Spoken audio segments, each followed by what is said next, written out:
আমরা সবাই ভাবি আমরা মূলত চাকরি করছি। আসলে কি জানেন, আমরা একটা অদ্ভুত ব্যবসা করতেছি। ব্যবসাটা কি?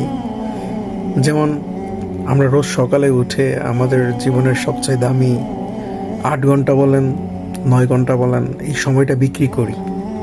কিসের বিনিময়ে? সেটা অবশ্যই টাকার বিনিময়ে। যেমন মাসের শেষে সামান্য কিছু টাকার বিনিময়ে বস আমাদের সময় কেনে, আমাদের মালিক বলেন, কফিল বলেন, তারা আমাদের এই সময়ের বিনিময়ে আমাদেরকে টাকা দেয়, যাতে আমরা তার স্বপ্নগুলো পূরণ করতে পারি। আমরা নিজেদের সব, পরিবারের সময়, বাচ্চাদের শৈশব সব বিক্রি করে দিই। ভাবি টাকা জমিয়ে পরে জীবন উপভোগ করব। কিন্তু যখন টাকা জমে তখন থেকে উপভোগ করার মতো জীবন বা সময় কোনোটাই আমাদের বেঁচে থাকে না।